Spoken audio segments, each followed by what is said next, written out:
Как върви състезанието по гъс място?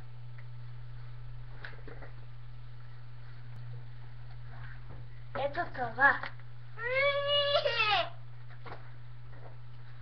Откажам да говоря. Добре, състезанието по гъс място върви като пръдниш, отърваш гъза, но ако го давиш пак, става лошо. Това ми каза моя приятел Бобито. Сега ще ви го представя. Не говоря!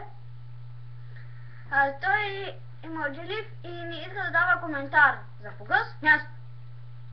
Според вас как върви състезанието по волей и печково и шейново състезание? Не говоря! Значи състезанието по шейново, печково и гъс място върви като пръснеш гъза, пускаш шейната, после правиш печката и пардиш и се режи пикаш и си готов.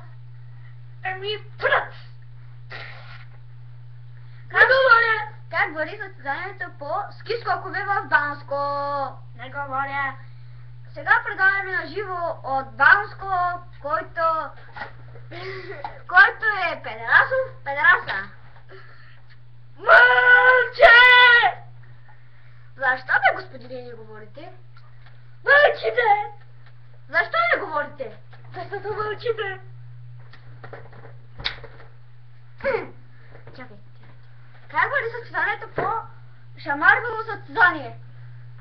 Мъкли бе! Как върви състезанието по правене на любчо в състезание? Пръцни!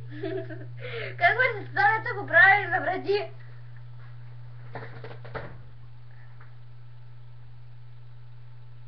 Мъкли!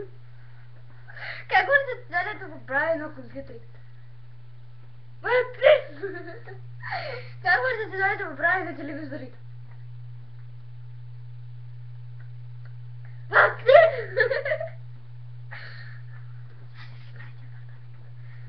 Аз живея в 16 апартамент и нямам цигарки да пуша.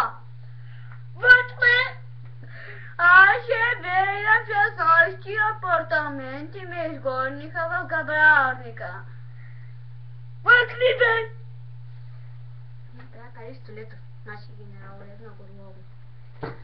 Аз живея в 16 апартамент и нямам апартамент где да живея. Мъкли бе, Столетов бе! Я генерал Столетов! Убих! Генерал! Столетов! Да живее Столетов! Мъкли! Няма да мога. Педерасов. Слязат! Спирай!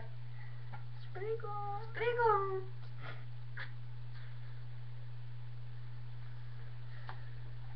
Не повтаряй! Папагал без пищовка!